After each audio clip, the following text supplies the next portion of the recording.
saya akan menjelaskan tentang pengertian arsip. Secara etimologis, kata arsip berasal dari bahasa Yunani, yaitu arsium yang bermakna peti untuk menyimpan sesuatu.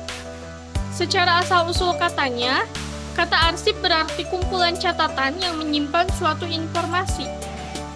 Secara definisi, arsip adalah catatan yang ditulis, dicetak, ditik dalam bentuk huruf, angka, atau gambar yang mempunyai arti sebagai bahan informasi dan komunikasi yang terekam pada berbagai media. Media yang digunakan sebagai arsip adalah kertas. Contoh benda-benda yang digolongkan sebagai arsip adalah surat, kartu, memo, laporan, peta, dan sebagainya.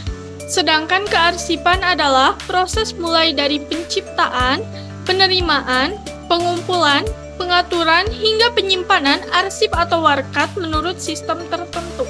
Kearsipan merupakan kegiatan untuk menyelamatkan arsip yang berisi informasi penting dan menjadi bukti pertanggungjawaban yang otentik, baik dari fisik maupun isi.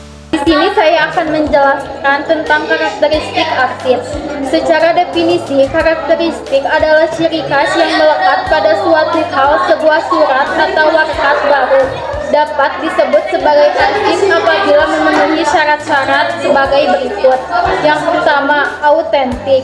Suatu arsip dapat disebut autentik jika arsip tersebut memiliki wujud asli.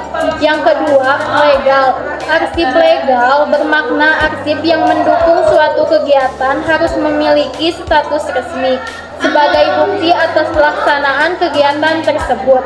Yang ketiga, unik. Setiap arsip yang disimpan bersifat unik, yaitu dibuat pada saat yang tidak bersamaan serta memiliki karakteristik dan kronologi yang berbeda antara satu dan lainnya. Yang keempat, terpercaya. Suatu arsip harus dapat dipercaya sebagai bukti yang dipergunakan untuk mendukung terlaksananya kegiatan tertentu. Yang kelima, mempunyai kegunaan. Sebuah arsip harus memiliki kegunaan agar dapat diambil manfaatnya untuk pelaksanaan kegiatan tertentu. Di sini saya akan menjelaskan tentang fungsi arsip. Arsip merupakan dokumen penting yang harus dijaga karena memiliki beberapa fungsi, yaitu 1. Sebagai alat pengingat bagi organisasi, karena di dalamnya terdapat kegiatan-kegiatan yang pernah dilaksanakan oleh organisasi tersebut. 2. Sebagai alat bukti yang autentik, bertujuan agar saat hendak digunakan di kemudian hari, arsip tersebut dapat menjadi salah satu bukti tunggal yang sah. 3. Sebagai bahan perencanaan dan pengambilan keputusan. Ketika digunakan pada saat tertentu, arsip diharapkan menjadi salah satu bahan pertimbangan untuk merencanakan dan mengambil keputusan. 4. Sebagai barometer kemajuan organisasi. Jika organisasi makin banyak menerima surat dan mengirimkan surat, itu berarti organisasi itu maju, karena sering berkomunikasi secara terus-menerus dengan pihak lain. 5. Membantu kelancaran organisasi. Keberadaan arsip akan menghindarkan organisasi dari terjadinya kesalahan dan masalah yang sama di kemudian hari. 6. Sebagai bahan dokumentasi. Dokumen adalah sebuah cara yang dilakukan untuk menyediakan dokumen-dokumen dengan menggunakan bukti yang akurat dari pencatatan, sumber-sumber informasi khusus dari karangan, tulisan, wasiat, buku, undang-undang, dan sebagainya. Di sini ada penggolongan arsip. Arsip dapat digolongkan ke dalam beberapa kategori, yaitu berdasarkan bentuk fisik, berdasarkan isi masalah, berdasarkan kepemilikan, berdasarkan sifat, dan berdasarkan fungsi. Yang ke-1 ada berdasarkan bentuk fungsi. Arsip berbentuk lembaran. Arsip jenis ini adalah kumpulan berkas yang berupa lembaran, seperti kertas, contohnya yaitu surat, kwitansi, faktur, dan foto. Arsip berbentuk non-lembaran, yaitu contohnya ada disket, mikrofilm, dan rekaman pada pita kaset. Yang kedua ada berdasarkan isi masalah, yaitu ada arsip keuangan, arsip inventaris, arsip personal, arsip penjualan, arsip produksi. Yang ketiga ada berdasarkan kepemilikan, yaitu ada arsip pemilihan tingkat nasional, arsip pemerintahan tingkat daerah. Yang keempat ada berdasarkan sifat, yaitu ada arsip biasa, arsip penting, arsip tidak penting, arsip sangat penting, arsip rahasia. Yang kelima ada berdasarkan fungsi, yaitu ada dua, arsip dinamis dan arsip statis. Nilai guna arsip. Nilai guna arsip adalah nilai arsip yang didasarkan pada kegunaannya bagi kepentingan pengguna arsip. Nilai guna arsip dibedakan menjadi 5 jenis, yaitu nilai guna primer. Nilai guna primer dibedakan menjadi 4 bagian, yaitu nilai guna administrasi, nilai guna hukum, nilai guna keuangan, nilai guna ilmiah dan teknologi. Tidak mudah untuk menentukan nilai guna dari arsip yang berisikan hasil penelitian dari ilmiah. Berkas-berkas penelitian yang lama tidak dihiraukan lagi, dapat tiba-tiba menjadi mata rantai yang penting bagi suatu penemuan baru.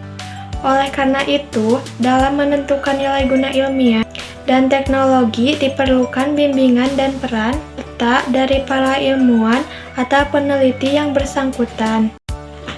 Asas kearsipan. Asas kearsipan adalah asas pengelolaan arsip yang meliputi penentuan kebijakan, pengorganisasian, kegiatan, pengelolaan. Arsip sebenarnya telah dimulai sejak suatu arsip, baik berupa naskah, surat, ataupun warkat dibuat atau diterima kantor organisasi. Terdapat beberapa pilihan yang diterapkan sesuai dengan organisasi atau perusahaan yang bersangkutan, yaitu 1. Asas sentralisasi. Asas sentralisasi asas pengendalian kegiatan pengurusan surat atau arsip. Surat atau arsip baik surat masuk maupun surat keluar yang sepenuhnya dibebankan atau dipertanggungjawabkan secara terpusat pada suatu organisasi yang disebut unit kearsipan. 2. Asas desentralisasi ini merupakan asas pengendalian kegiatan pengelolaan surat atau arsip, baik surat masuk maupun surat keluar, yang sepenuhnya dilaksanakan oleh masing-masing unit kerja dalam suatu organisasi. 3. Asas desentralisasi terkendali atau gabungan. Asas desentralisasi terkendali merupakan gabungan dari sistem sentralisasi dan desentralisasi dibuat untuk meningkatkan keunggulan sekaligus menyiasati kelemahan-kelemahan yang dimiliki asas sentralisasi dan asas desentralisasi. Di sini saya akan menjelaskan tentang daur hidup kearsipan. Daur hidup arsip dimulai dengan adanya penciptaan arsip sampai akhirnya arsip tersebut harus dimusnahkan. Arsip pun berbagai usianya, ada yang singkat dan ada yang lama. Berikut adalah uraian mengenai daur hidup arsip. 1. Penciptaan arsip. 2. Pengurusan dan pengendalian. 3. Penyimpanan arsip. 4. Pemeliharaan dan pengamanan arsip. 5. Penyusutan arsip. 6. Pemusnahan arsip. 7. Penyerahan arsip ke lembaga pengelola arsip nasional dan daerah.